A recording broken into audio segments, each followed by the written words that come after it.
Oh, we're on? Okay. Yeah, we're definitely on.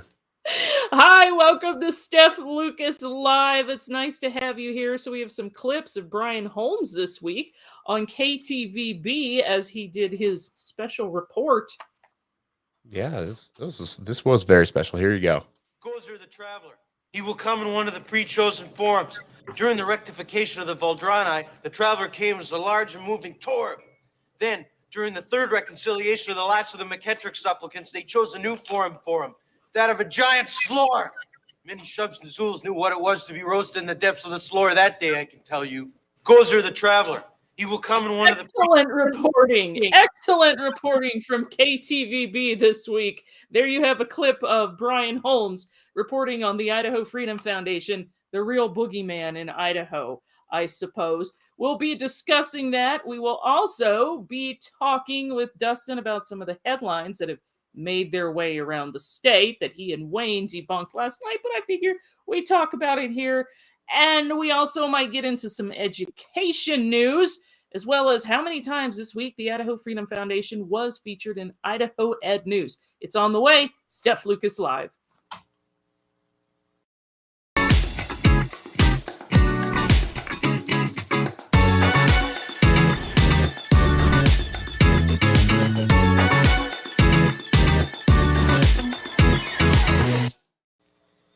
Happy Friday night, Dustin. How you feeling?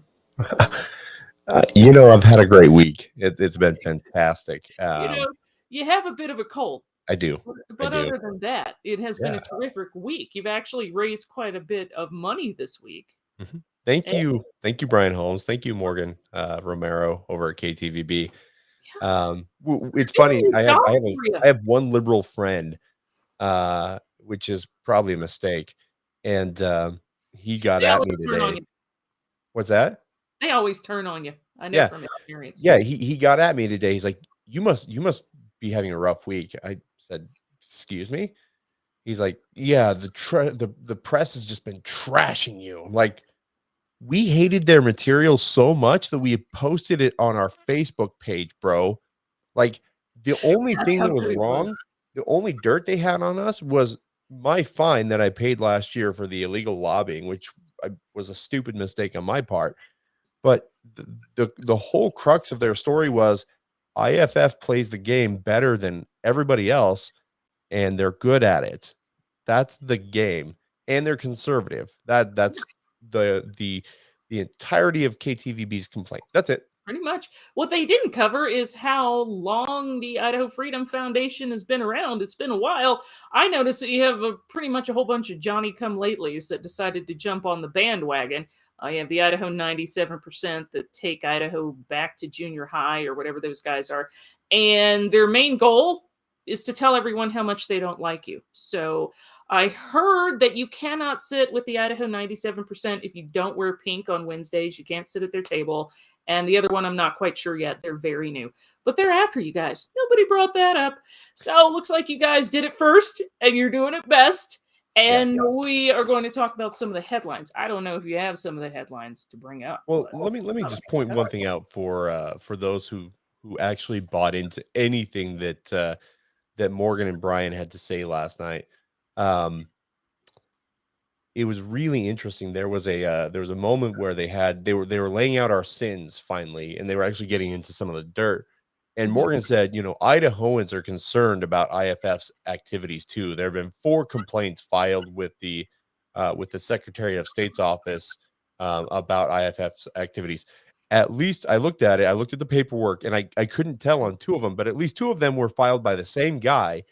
A failed Democrat candidate over in Blackfoot in the Bingham County area. His name's Travis Oler, and he is a very bad Democrat politician who literally formed an organization just to oppose IFF. Like, that's how obsessed he is with us.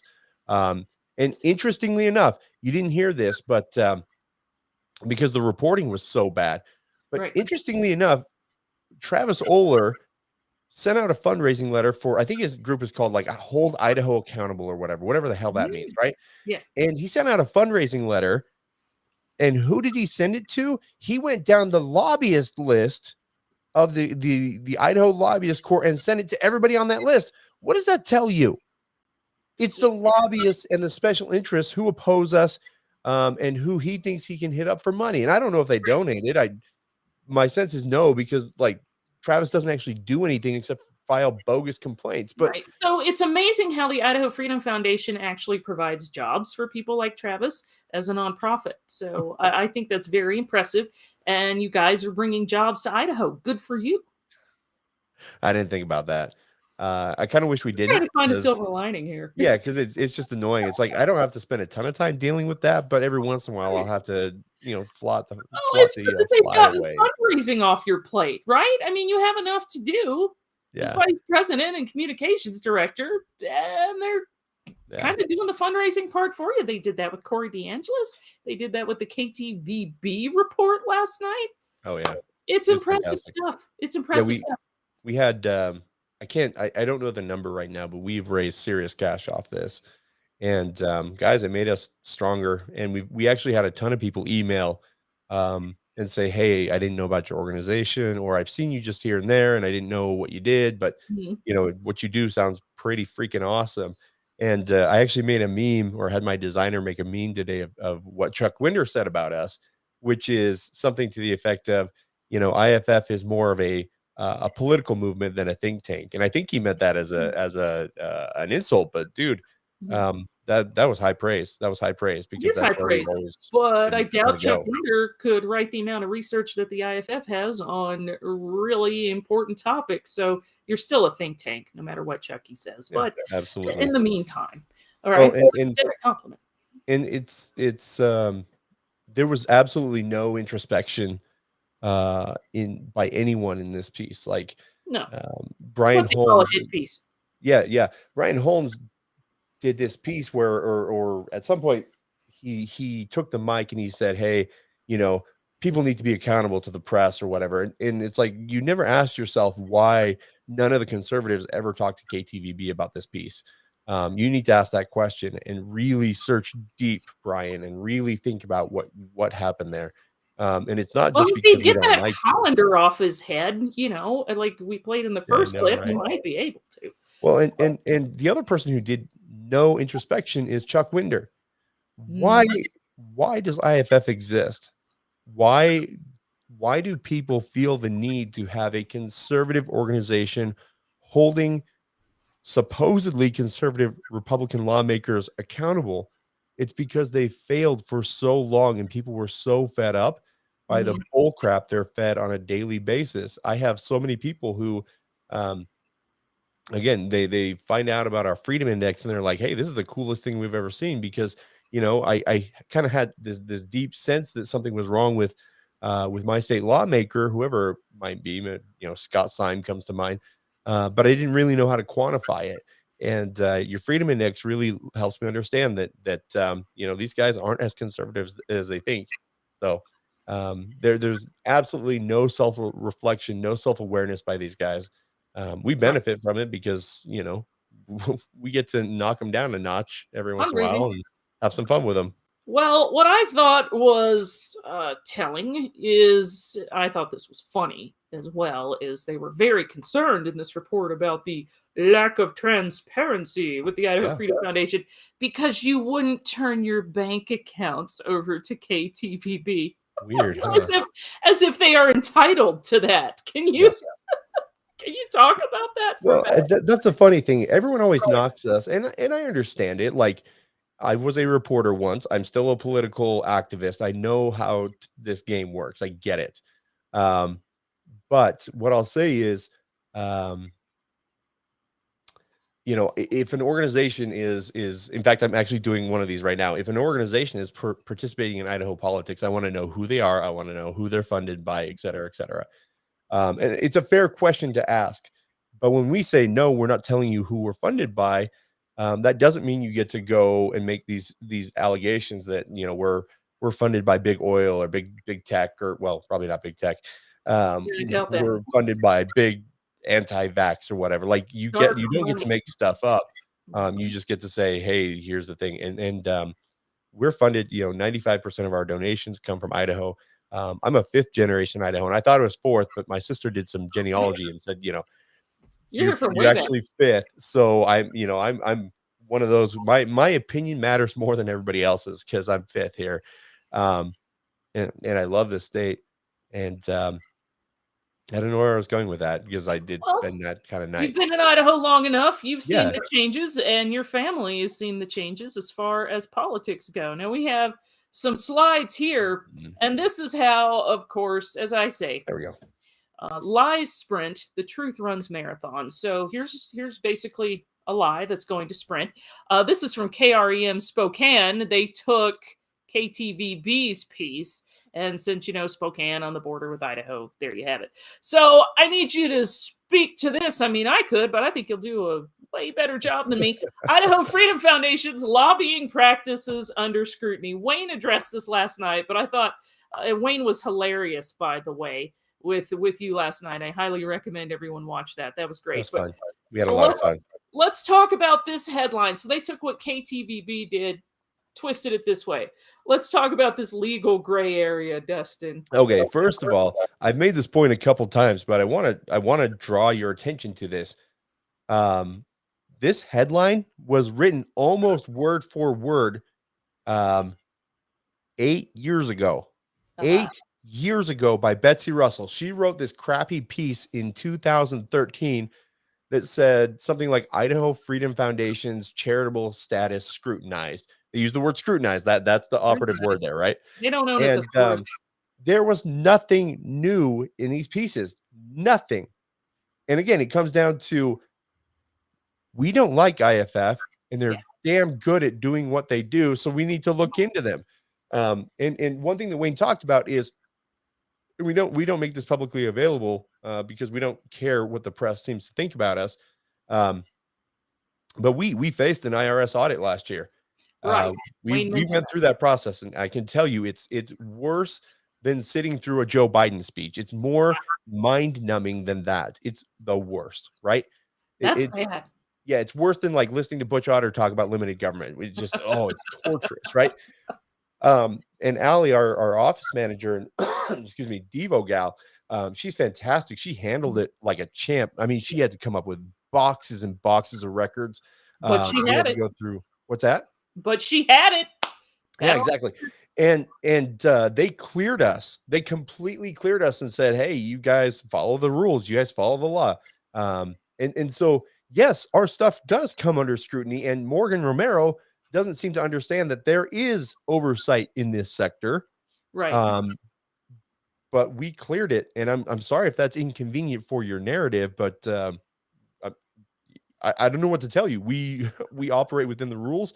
We have an attorney on, not retainer, but we have a good relationship with a local attorney, and we turn to him every time we have a question because we want to make sure that we are following the law.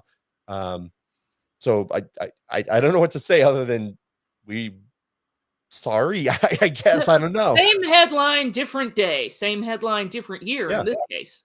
It really is. It really is. It's if you go read, and I said this last night, if you go read the Betsy Russell piece from 2013 and compare it to the flow of the KTVB hit piece, it's the same type of flow. It's IFF is a problem. Here's what I think they're doing. What I think they're a problem without evidence. And then here are some left-wing experts who say this is a problem. Also, there's still no evidence that this is actually a thing. Oh, and by the way, this one actually was better because it showed, hey, the ACLU does this, IACI does this, NRA does this, but IFF does this, and it's bad for them to do this. And I again, for the life of me, I will never understand why they took that approach. It was the most self-defeating approach. Like Steph, I gotta tell you, there's no other approach they can take. They have nothing. Well, I almost want to like come up with a pseudonym, write a hit piece for us on us, and send it to her so she could actually do a good job of this. There's stuff where you could hit us on. I'm not going to tell you what it is, but there's stuff like you could use just from an optics and PR standpoint to make us look stupid or whatever. But like they didn't do it, and I don't know why. I have no idea. But what they did was not good at all. It was just counterproductive. We've raised thousands off of it. We've got, dozens of new donors, I think is what our number is right now. So like I said, I sent them cookies last night to say thank you for what they were doing and what they did for us. I did have one donor call me today and say, did you guys, and he was dead. I'm not joking you. He said, Dustin, I don't understand. I'm like, what? He's like, did you pay them to do that for you? I said, you'd think so, but no, we didn't. He's like, did somebody, like, did one of your donors pay them to do that for you? No, John, it wasn't. It just, they suck at what they do. To get more people to give you money. So I don't know if you should put Brian Holmes on your payroll as a fundraiser. I'm not sure, but it is a distinct possibility at this point. We should give him, what we should do is and I pitched this with Wayne last night. I think we should find a donor to underwrite a weekly investigative report at KTVB, and we'll give them base pay for each report and then a percentage of what we raise off of that, because it was very lucrative for us. Right. And now we get to use those dollars to recruit more people, to spread our message farther, and to continue developing up the false narrative stuff that CRT doesn't exist. And we get to keep telling that story. Thanks to you, Brian. Thanks to you, Morgan. Thanks, guys. Fantastic. I really thought, like, I have to tell you, as a PR guy, and I'm not great at PR. Like, I just like to say, I don't know about that. You're raising lots of money right now. Yeah, that's development, that's fundraising. But like, as a PR guy, like, I was freaking out when I first saw that the promo that they did with the big scary music and Jim Jones saying they like chaos. Like, I was freaking out. I was like, oh my gosh, I'm gonna have to answer so many donor emails. I'm gonna have to write a bunch of emails. I'm gonna take phone calls. Like, I'm going to have to do all the hard work, the legwork, to make sure that people understand that this is totally propaganda. You have to get in there and make sure. I didn't have to do any of that. I had to do none of that. It was the best. Well, I'm glad. I mean, it makes your job easier, at least a little bit this week. Now, I think we have another headline that comes directly from CNN. I mean, KTVB. Lawmakers decry Idaho Freedom Foundation's influence on legislation. Let's talk about these lawmakers. Which ones? Well, let's be clear. Again, and one of our board members, Heather Lauer, good lady, really smart. She's a PR pro, and she said this better than I ever could. I think her Twitter name is HM Lauer or something. I don't know, but anyway, she made the point that what they're really saying is that that IFF shouldn't enjoy First Amendment rights to address their lawmakers. That's what they're saying here. Right. Because every single group enjoys that right, and we should deny it to none. I mean, the ACLU does it, IACI does it, NRA does it, everybody does it. The problem is, again, there are people who are uncomfortable that we are so damn good at it, and we hold lawmakers accountable for their big government votes. I don't know if I said this last night with Wayne, but the one thing that I think was really telling was, I think it was in part 1, where Chuck Winder said something to the effect of, IFF, don't tell people how to vote. Do not tell people how to vote. That's just wrong. I'm sorry, Chuck, but you're the guy that literally demands conformity among your caucus when certain votes come up. Remember what you did to Christy Zitto when she voted, when she moved to add grocery tax repeal to the tax bill. You wrote a press release slamming her for not voting the way you wanted to. Right. And by the way, Scott Bedke does the same thing. Yeah. They demand that vice chairman and chairman and members of leadership vote certain ways on certain motions. You've seen it with Ron Nate trying to get the grocery tax bill.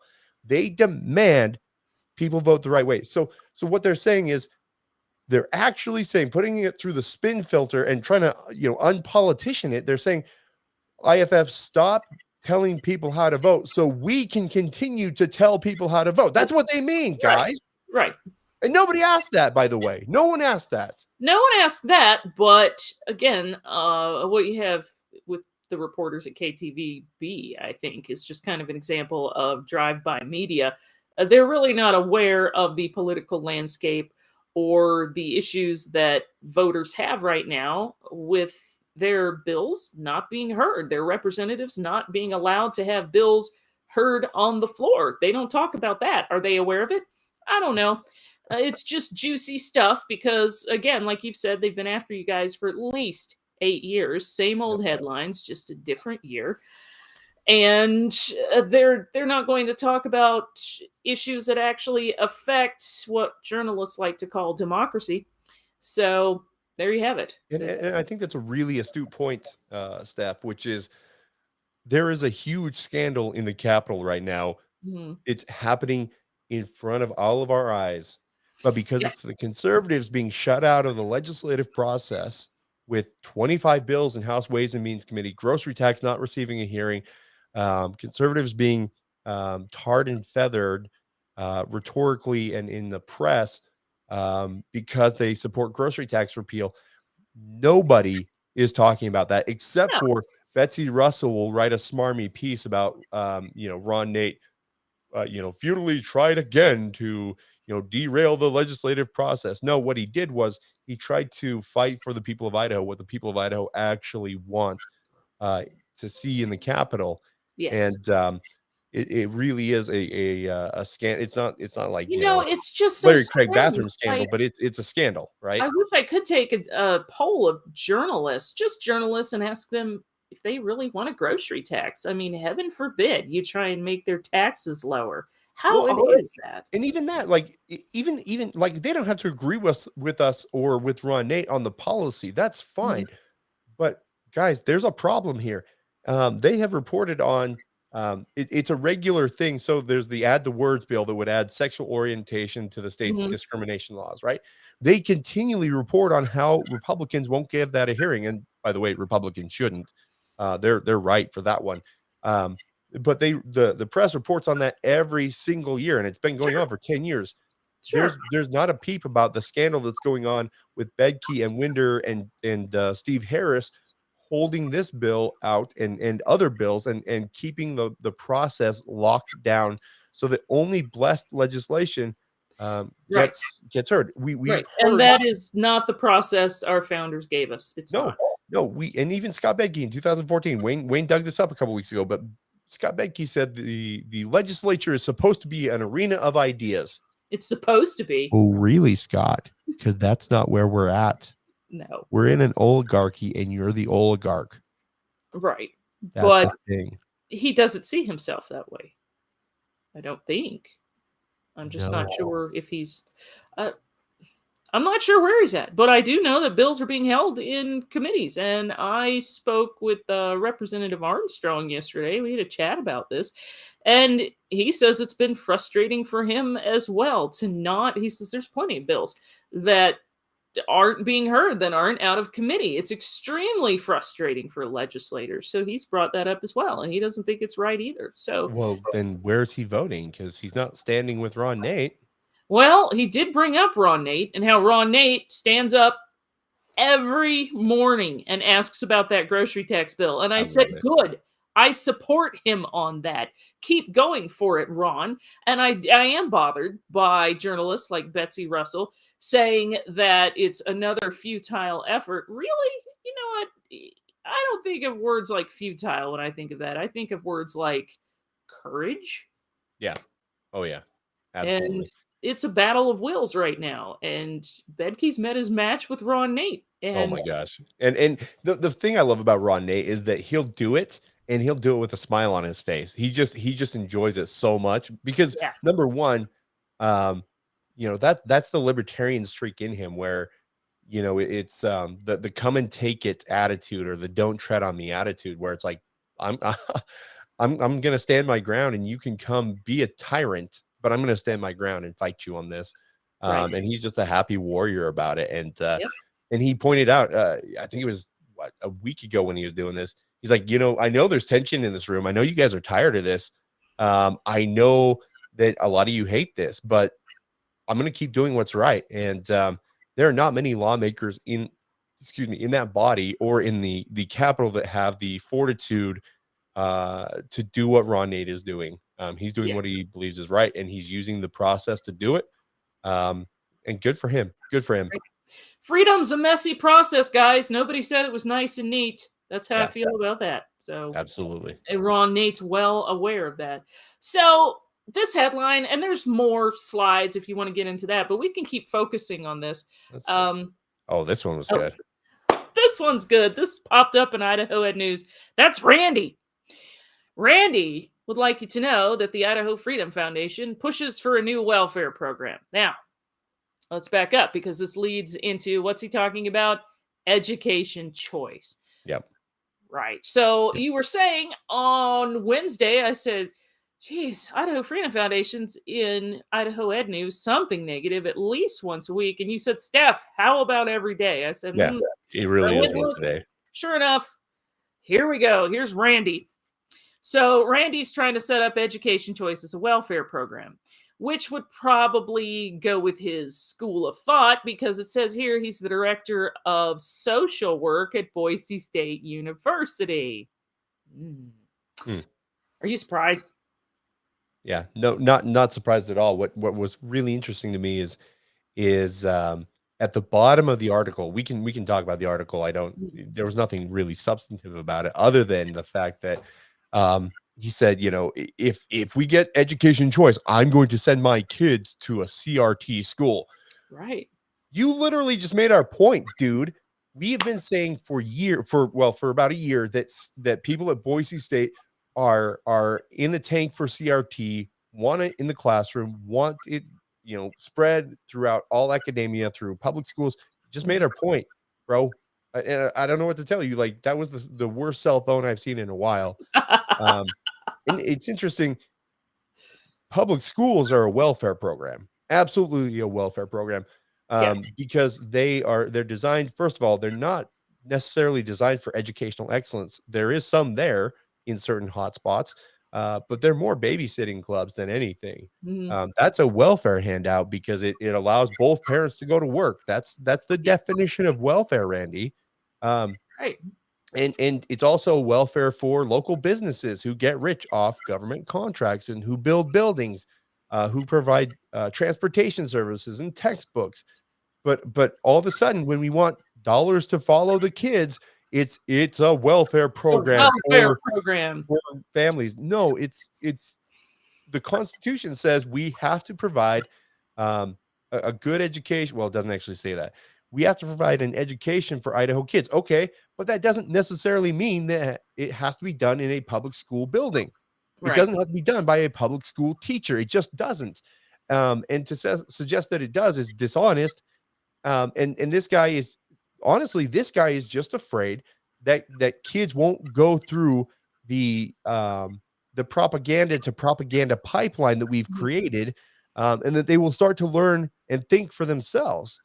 Yes, because clearly he wants his own kids to go to a CRT school, so I bet he thinks all kids should be okay with CRT if that's really what he wants for his kids. Yeah, and a larger point is he's afraid. I think he's afraid that kids will realize that they don't have to go to government schools to learn, and that they don't have to go to Boise State, his employer, to get a good college education. That it can be done A, without a college education through internships, or B, online through YouTube and Google, which is a way we learn everything now these days. Yeah. I think a lot of people are terrified, and they're making these bogus arguments to keep their hold on power and money, quite frankly.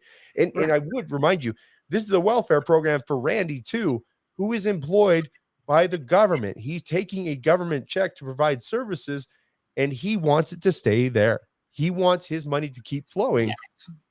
I'm sorry, Randy, and he's actually probably proud of that as a liberal. But that's his argument falls flat for me. It's a bogus argument meant to smear our name, and nothing new. Of course, we deal with that daily. Nothing new. But it's a bogus argument. This argument. is the kind of pushback you're going to get as education topics and school choice start heating up. Now, this I just thought was amusing for me. Here's my own headline. A college professor uses 5th grade research tactic. Now, here's his quote. Welfare, as defined in the Oxford English Dictionary, is. Now, let's just stop right there. Of course, Randy, said that. What I think is amusing is one time, well, let's see, I was in ninth grade. Someone came up to me right before church and said, Stephanie, you're smart. We need somebody to give a talk for 5 minutes. Can you do that? I said, okay. So do you know what I did? I went to the church library and I got the Oxford English Dictionary. I got the dictionary. I think I got Webster's. And I said at the beginning of my talk that I had to put together in 5 minutes, Webster's English Dictionary defines, and then whatever topic I was talking about. So I'm glad, and I thought at the time in ninth grade, wow, that's so elementary school, but they gave me 5 minutes to prepare. So I'm actually happy to know that as a ninth grader, I was using the same topics or same tactics of research as a college professor at Boise State University. That makes me feel so much better about myself. So I just wanted to bring that point up. When you brought that up, I've had the same experience. Like, I actually talked in church 2 weeks ago, and I did the same thing. I prepared not at all, and I was literally, as the sacrament was going through, I was Googling like talks and stuff like that. I didn't exactly pull out this one, but how many times in church have you said the Bible dictionary defines repentance as? Okay, like, good job, Randy. You used the dictionary. I did that when I was in 5th grade too, and in 9th grade. Embarrassed that I'd done that in 5th grade, but way to go, Professor Randy. Good job. You know that he had that crap-eating grin on his face while he's like, "This is so clever. They're never going to see this coming. They're never going to see this coming." So good. So yes, anyway. There we go. There's Randy. Yep. So those are the type of smear tactics you're going to get about parents that would actually like school choice. So here's just some details I put together about House Bill 669. And I spoke with a couple people about it today. Here's the rundown. Hope and Opportunity Scholarship Program, HOS accounts for students K through 12. Wayne would be, or Anna would be the expert on this, but is that kind of like an education savings account? I don't know if you know a whole lot about that, but I know the group I spoke to today, Idaho Parents for Education Choice, said that there had been some changes made to it. They weren't too thrilled about the stipulations put on it that have been changed, but some parents are going to testify about it on Monday, and lots of people will be there from teachers' unions, of course, taking the opposite stance. And the committee meeting is going to start at 8 a.m., Dustin, in case you have to be there. Normally it starts at 9, but they're starting early because so many people are going to want to testify. So some of the new stipulations they put on this, and this is disappointing to parents because to make things equal, it should just be, hey, if you have a student, this is where the money's going. But here's these stipulations right now. You have to have a household income less than or equal to like $128,000 some dollars. You have to be enrolled attending a public school for at least 45 days, which I don't like because I've had an occasion where I had my son in a public school and I pulled him out after a week, right? So yes, I have kids in public school, but this is a different situation. But there's some parents that don't want their kid anywhere near public school, right, for 45 days. So that's disappointing. So I'll say that, yes, I don't love that provision of the bill. It's not my favorite. But I'll say that, and I know some of the footwork that went into this bill, negotiations were entered. There were lots of parties at the table, and certain things had to be sacrificed to make sure that this legislation would even see the light of day, which by the way, is disappointing in and of itself. Sure. We should be able to, in a supposedly conservative state, we should be able to develop the nation's best education choice bill, but this is not it. That said, this is a great bill. It would be a huge leap forward for education choice in Idaho. I wasn't able to find the exact amount of money that this would allot per student. Do you have a figure on that yet? So it's, I think it's 80% of what we think the state's per student spending is. So it'd be about $5,900. Now, I have that here. 5,950. General expenditures for a student is 7,444. So something like that. So, and interestingly enough, Steph, I was talking to the former mayor of Rigby, was in our office yesterday, Jason Richardson. I don't know if you've ever met him. That guy. He's been on my show. Fantastic. And I'll tell you, you say, oh, well, $5,900, that's not going to give you much. Actually, Jason Richardson runs it. You know what? I'm gonna call him, not today, because I'm super tired. But we're gonna have him come on the show, and we're Okay, gonna tell. we'll have him come on Wednesday, maybe. Yeah, we'll have him come next Wednesday. And we'll have him talk about what kind of education experience he can give a student for $5,900 a year. Because I was talking to him about it. Right. Every year he runs school for the year, and dude's brilliant. He's the most well-read man I've ever met in my life. So he can give his students a full education for the year, and then he takes them places. He takes them on field trips, all the places. Like they were in Boise the entire week for $200 per kid. I think there were like 12 kids learning about the legislative process, and then he takes them, no joke, for a total of $7,000 a year. He also includes a trip to like Egypt or Greece or whatever. I didn't get that as a public school student, and I think that we were spending a lot more on my education. And it's a really cool story because these kids are they're really bright. They're really they're very curious about the world, and they're getting a world-class education for much less than we would have been spending on them in public schools. It's a fantastic program. I'm gonna have Jason come on and have him talk more about it. It's Speaking great. of money, yeah, I'll talk to some parents and follow up with this, but I was talking to a mom who wanted to send her kids to a private elementary school, and she was discouraged because it was $3,400 per semester. I said, well, if this House bill goes through, you're in like Flint, man. This is at the risk of sounding like Austin Powers on Friday night. But that's House Bill 669. So that's a lot of money. And we should, yes, have the former mayor of Rigby on. Since we're both in East Idaho, maybe if my cat will behave, we can get that done. It's always exciting on Steph Lucas Live. One day we're going to have a whole studio cat-free, I promise. But probably people will miss the cat, so maybe we can have some in for their crazy antics. Anyway, so that's the rundown, Dustin. I hope you appreciated the headlines. Yeah. Absolutely. It was a great week.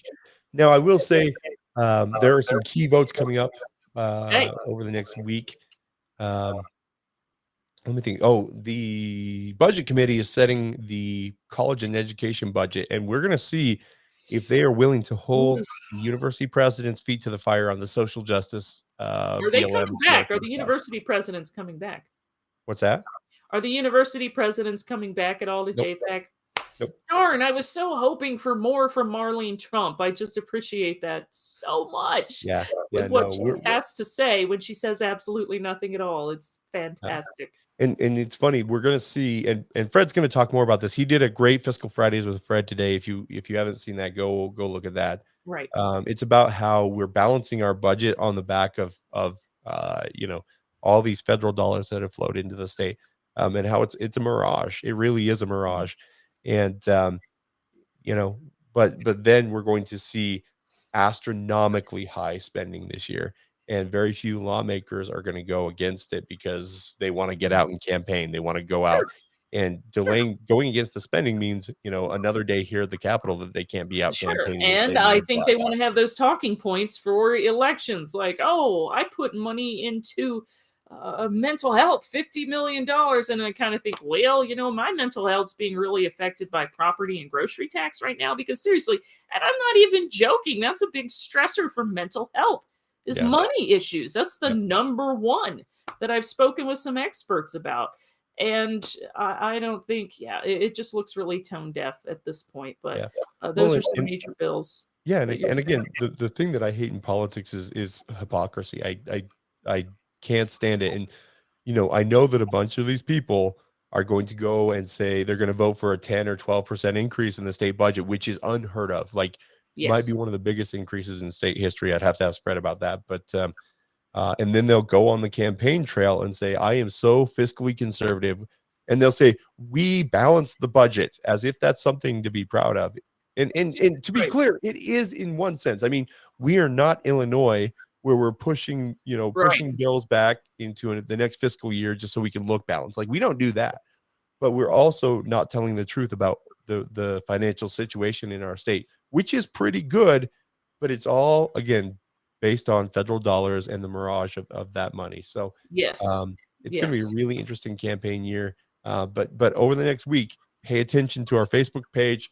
sign up for our email list, because there are going to be some really important and interesting votes coming up that nobody else is going to tell you this stuff, and the other reporters don't understand it. We've got Fred, who is a human calculator. He's a TI-82 with muscles, and he's more than happy to tell you that this is pretty messed up. Yeah, so that's great. Physical Fridays with Fred. And then hopefully on Wednesday, we can have on the former mayor of Rigby. He also ran a private school, talk about education choice. I'm going to get the lowdown from some parents that will be testifying on Monday about House Bill 669 for education choice. If you do want to testify, you have to register beforehand, correct, Dustin? Absolutely. Okay. Absolutely. Okay. How does one do that if a parent would like to go? At the moment, I don't know. But I will put it on our tired. Facebook. I'm sorry. I know that the process is there, and there's a way to sign up on the legislature's website. I just don't know. Yeah.